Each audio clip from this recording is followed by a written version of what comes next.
안녕하십니까. 네, 저도 오늘 하나 희망 나눔을 준비했는데요. 오늘 저의 희망 나눔의 제목은 변한 직장, 귀한 사람라는 제목으로 준비했습니다. 네. 제가 여기에 있으면서 많은 청년들과 함께 대화를 나눈 기회가 있는데요. 네, 저 입장도 있어가지고 청년들이 많은 고민을 듣게 됩니다.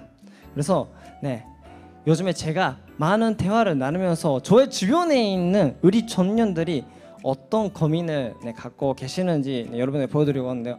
현장에 계시는 분들이 저쪽에서 통역을 하고 있습니다. 그래서 만약에 통역이 필요하다, 통역가 필요하다という方はあちらに行ってくだされば通訳をしてますので、聞いてもらえたらいいかなと思います。네, 그래서 저의 주변에 있는 청년들의 고민거리 이렇게 정리할 수가 있을 것 같습니다. 네, 압도적으로 많은 거는 직장에 대한 스트레스, 그리고 결혼이나 가족 친구 관계에 대한 고민 이런 것도 조금 많은 것 같고요. 진로나 활동에 대한 고민 이렇게 많이 없어요. 근데 거의 대표적인 거는 이 정도의 고민이 있는 것 같습니다. 이건 정확한 데이터가 아니고 저의 개인적인 소감이지만, 근데 이거 사회적으로 그러면 청년들이 또 어떤 고민을 갖고 있느냐, 이렇게 나옵니다. 대박인 게 왼쪽에 있는 데이터를 보시면 직장인들이 스트레스 가장 많이 받는 나라가 한국이라고 합니다.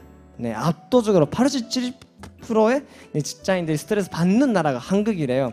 실은 저는 일본이 더 높을 거라고 생각했거든요. 근데 10% 이상 이렇게 차이가 난다고 합니다. 세계 평균은 여기서는 78%라고 하고요. 근데 이 데이터가 2014년 데이터라서 조금 많이 오래된 데이터예요. 그래서 지금 더 하면 결과가 달라질 수가 있지만 아무튼 거의 9년 전에는 이렇게 나왔다고 합니다.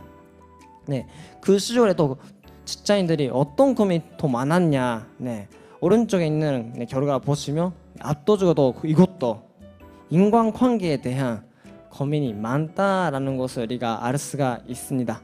그 이유는 엄청 많은 업무라든가 다른 기관과의 협업이라든가 그런 거에 대한 고민이 많다고 하네요. 그리고 그러면 사회의 사람들은 그런 고민들을, 그런 스트레스를 어떻게 부르냐, 이런 방법을 많이 다들 사용한다고 합니다.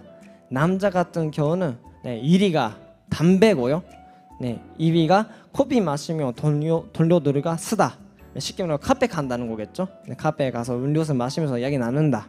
세 번째가 근무 중에는 일단 잡는다. 일단 근무 중에는 일단 참고 끝나면서 이야기하자, 이런 거겠네요.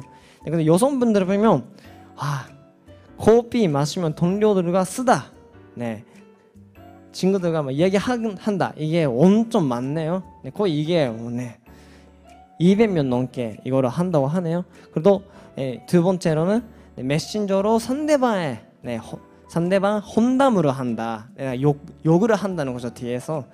그게 많았다고 하고요. 그리고 세 번째로 탄 거를 먹으면서 간식을 섭취한다, 이런 게 많은 스트레스 받았을 때 쓰는 방법이라고 합니다. 보통 인간관계에 있어서는 스트레스 받았다고 하면 대부분의 사람들이 이 두 가지의 선택을 하지 않을까 싶어요. 아까 소개해드렸던 스트레스 푸는 방법은 어떻게 보면 약간 정말 스트레스를 해소시키는 거지만 근본적인 문제는 해결되지는 않잖아요. 그런 부분에 있어서는 아마 대부분이 이 두 가지의 근본적인 스트레스를 받지 않기 위해서 선택을 하고 있지 않을까 싶습니다. 상대방과 거리를 두거나 아니면 친해지려고 노력을 하거나, 이 두 가지 중에 하나라고 생각해요. 저는 이 두 가지 둘 다 좋다고 생각합니다. 둘 다 필요하다고 생각해요. 그리고 또 저 옛날에는 지금도 가끔 그렇긴 하지만 거리두기를 많이 선택을 했던 시기가 있었습니다. 근데 거리두기를 하니까 어떻게 되었냐 하면, 저는 거리두는 그거는 선택을 하고 있었지만 자기에게 안 맞는다는 것을 많이 느꼈거든요. 왜냐하면 거리두면 저는 어떻게 되냐, 이거를 생각하게 된다. 대직의 OWH, 언제 그만둘 거냐, 어떻게 어떤 이유를 가지고 이런 거를 계속 얘가 머릿속에서 생각하게 되는 거예요. 쉽게 말하면 거리 튼다는 것에 저한테는 좋은 영향을 미치지 않았습니다. 네, 더 오히려 직장을 힘들게 만들고 저를 괴롭히게 만드는 그런 애가 선택이었던 것 같아요. 그래서 뭐 처음에는 약간 거리 두면서 더 오히려 거기에 대해서 더욱더 많은 스트레스 받으면서 이건 안 되겠다, 나한테 안 맞는다 라고 생각해서 그때부터 저는 그러면 그 사람과 어떻게 친해질 수 있을까라는 고민을 많이 하게 되었고 많은 노력을 하게 되었던 것 같습니다. 그래서 오늘 여러분들도 많이 그런 사람 있지 않을까 싶어요. 자기는 보통 좀 불편한 사람과 거리두기를 선택하는데 실은 거리두는 방법을 선택했더니 계속 그래도 스트레스 받고 힘들고 나쁜 생각을만 하게 되고 이건 안 되겠다 라는 사람에게 오늘 그러면 조금 이런 노력을 하면 어떨까라는 제안을 하고 싶은데요. 직장 내 인간관계가 훨씬 편해지는 비결이라는 것을 조금 많이 알아봤습니다. 많이 알아봤는데 근데 그 중에서 제가 알아봤던 것 중에서도 이거는 조금 간단하게 정리가 되어 있고 쉽게 실천할 수 있을 것 같다라는 것을 하나 가져왔습니다. 하나 책인데요. 누니 매니저라는 그런 책인데 이 책은 직장들이 행복하게 살기 위한 방법을 소개하는 책입니다. 어떻게 하면 직장 안에서 좋은 인간관계를 만들 수 있느냐라는 것을 7가지 단계에 나눠서 설명하고 있어요. 그래서 이 단계를 보면서 다음 단계에서 이렇게 하면 되구나, 아니면 현재 단계는 이런 단계구나 라는 것을 조금 이거 들으면서 쉽게 정리할 수 있지 않을까 싶어서 오늘 가져왔습니다. 첫 번째는 이런 단계라고 한다. 최소한의 대화만 하는 단계라고 해요. 뭐 인사만 한다. 이런 단계죠. 그리고 두 번째는 사실만 전한다. 예를 들면 오늘 날씨가 좋네요 라든가 오늘 뭐 어딘가서 사고가 났대요, 이런 사실만 전하는 단계가 두 번째 단계라고 하고요. 이 다음에 세 번째 단계는 의견을 나눌 수 있는 그런 관계라고 합니다.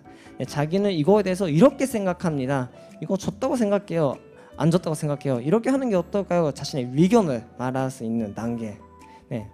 네 번째는 자신의 소원과 금. 아마 세 번째와 네 번째 조금 벽을 느끼는 사람도 많이 있지 않을까 싶어요. 아무래도 상사에게 자신의 의견을 회의 때는 말할 수는 있죠. 근데 소원과 꿈까지 말할 수 있는 사람이 많지 않을 겁니다. 근데 이게 네 번째 단계라고 합니다. 그러면 다섯 번째는요? 다섯 번째는 이렇게 됩니다. 자신의 속마음과 감정, 자기는 진짜 지금 힘들어요 라든가 실은 이렇게 느꼈어요 라든가 그런 속마음을 나눌 수 있게 되면 다섯 번째 단계에 올라간다고 합니다. 그리고 그 다음에 자신의 두려움이라든가 잘못이라든가 실패, 그러니까 안 좋은 부분이죠. 그런 것을 쉽게 말할 수 있게 되면 여섯 번째 단계에 올라가는 거예요. 실은 저는 다섯 번째까지는 할 수가 있거든요. 약간 하려고 하면 할 수 있는데 여섯 번째는 조금 이거에 대해서는 저 스스로가 겁을 많이 먹는 것 같아요. 아무래도 자기가 잘못됐다, 실수했다는 것을 뭐 동료에게는 말할 수는 있지만 그것을 상사에게 말해라고 했을 때는 뭐 생각만 하더라도 어떻게 전해야지, 어떻게 말하면 또 혼나지 않지, 약간 이런 생각 많이 하게 되거든요. 그래서 많은 책도 읽기도 했고요. 네, 이게 할 수 있게 되면 확실하게 또 그 상사가 마음속에서 많이 친해진다고 한다. 실제 저는 저 주변에 어떤 약간 그 상사분이 계시는데 제가 이런 부분에 못했습니다라고 저한테는 하나 고백이었는데 했을 때가 있었어요. 저는 엄청 혼나는 줄 알았거든요. 그랬더니 그 상사가 들으면서 말씀하셨던 게 실은 자기도 똑같은 짓을 한 달 전에 했다고 하는 거예요. 그래서 맞아, 그럴 때 힘들지, 나도 힘들었어 라고 하면서 완전 받아들이셨거든요. 그때 저는 이 상사에게 뭐 일생 동안 계속 달아가야 되겠다 그렇게 느끼더라고요. 그래서 지금도 계속 감사하기도 하고 그 사람이 뭐 말하는 거라면 무조건 해야 되겠다 이런 결심도 하게 되고요. 그래서 여러분들도 조금 어려울 때는 무조건 상대방 받아들이지는 모르겠지만 그래도 용기를 내 가지고 한 번 정도 얘기하는 거는 좋지 않을까 조언도 드리고 싶고요. 그래서 일곱 번째는 네, 정말 필요한 존재가 된다고 한다. 네, 제가 아까 말했듯이 이렇게 두려움이나 잘못을 이미 말할 수 있는 관계라면 자기는 정말 특별한 존재인 거예요.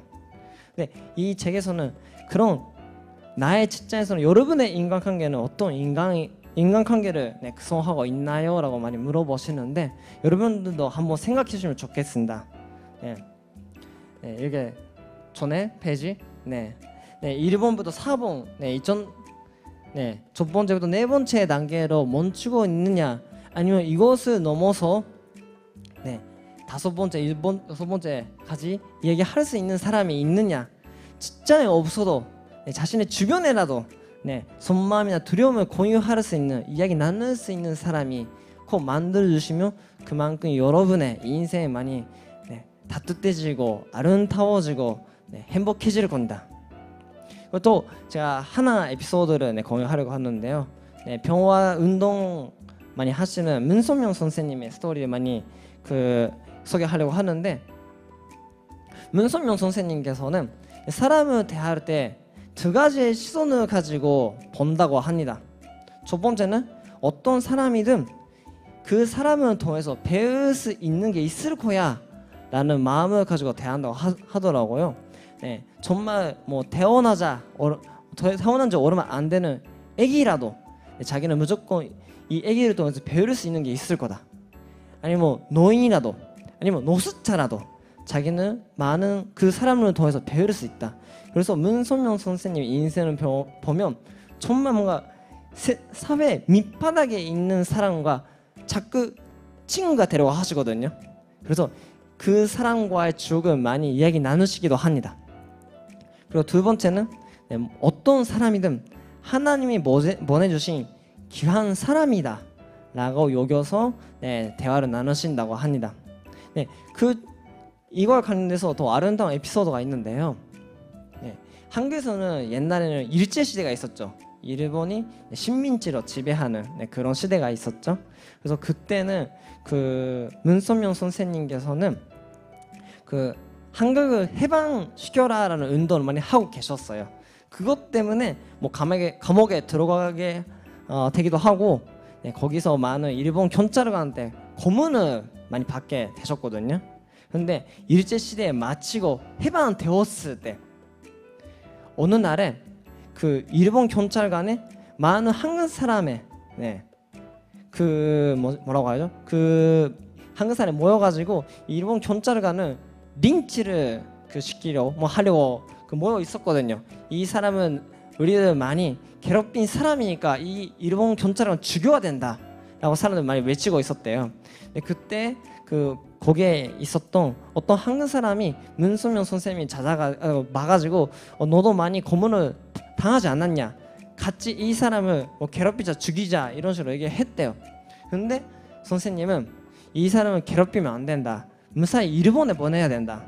그렇지 않으면 여러분이 오히려 하나님이 여러분을 데릴 거다. 우리가 데린 만큼 하나님이 당신을 데릴 거니까 이 사람을 오히려 사랑으로 용서를 해야 된다라는 실천을 하셨다고 합니다. 이렇게 말하면 정말 문선명 선생님은 인간관계에 있어서 뭔가 두려움이라든가 미움을 하거나 그런 감정 없는 사람이라고 느낄 수도 있는데 실은 그렇지 않습니다. 그걸 어떻게 할 수 있냐? 문선명 선생님께서 옛날에 영가의 면류관이라는 시를 쓰셨거든요. 이 시를 보면 얼마나 문선명 선생님이 인간관계에 있어서 많은 갈등하고 질투도 하고 더 많이 고민을 하면서 그래서 이겨내시는지 알 수 있을 것 같습니다. 이거를 한번 보도록 하겠습니다. 내가 사람을 의심할 때 나는 고통을 느낍니다. 내가 사람을 심판할 때 나는 견딜 수 없어집니다. 내가 사람을 미워할 때 나는 존재 가치를 잃고 맙니다. 그러나 만일을 믿으면 나는 속임을 당하고 맙니다. 이 저녁 나는 머리를 손바닥에 묶고 고통과 슬픔에 돌고 있습니다. 내가 들린 것입니까? 그렇습니다. 내가 들린 것입니다. 비록 속임을 당할지라도 믿어야 합니다. 비록 배신을 당하지라도 용서해야 합니다. 미워하는 사람까지도 손들이째 사랑하십시오. 눈물을 닦아내고 미소로 맞이합시다. 하십시오. 남을 속이는 일밖에 모르는 자들을, 배신을 하고도 뉘우칠 모르는 자들까지도, 오 주여, 사랑하는 아픔이여, 저의 이 고통을 보소서. 불타는 이 가슴에 손을 얹어주소서. 저의 심장을 깊은 고뇌로 도질 듯만 하옵니다. 그러나 배신한 자들을 사랑했을 때 나는 승리를 쟁취했습니다. 만일 당신도 나와 같은 사랑을 한다면 나는 그대에게 영광의 면류관을 드리오리라. 이 시를 봐더라도 얼마나 많은 고통과 갈등과 고민을 하고 계시는지 알지 않습니까? 지금 세계 평화를 위해서 정말 세계적으로 많은 어려운 사람을, 가난한 사람, 힘든 사람 도와주고 계시는 이 분도 정말 옛날부터 인간관계에 대해서 많은 고민을 해왔고, 어떻게 하면 이 어려운 사람과 어떨 땐 원수같이 자기가 미워하는 그 사람까지도 사랑할 수 있을까라는 것을 고민해왔습니다. 정말 사람을 미워할 수 없는 사랑의 선생님의 모습 많이 볼 수가 있을 것 같습니다. 그리고 제가 요즘에 정말 많이 느끼는 건데요, 인생에서 가장 귀한 재산은 사람이다 라는 것을 많이 느끼고 있습니다. 돈이나 물건이나 뭐 그런 것들이 나중에라도 많이 볼 수도 있고 가질 수는 있죠. 근데 인간이라는 게, 저희 지금 옆에 있는 사람이라는 게 이 순간 놓치면, 이 순간에 친해질 수가 없으면 5년 후에 10년 후에도 자기한테는 소중한 사람이 될 수가 없죠. 이 순간에 정말 친해지고 자신의 속마음을 나누고 자신의 두려움이니 자신의 잘못 실패까지도 나눌 수 있는 소중한 사람이 되면 그 사람은 자신의 인생한테 정말 소중한 재산이 되지 않을까, 그렇게 생각해서 오늘 여러분에게 오늘 이런 희망 나눔을 전하고 싶었습니다. 그러면 이상으로 오늘 저의 희망 나눔 마치도록 하겠습니다. 감사합니다.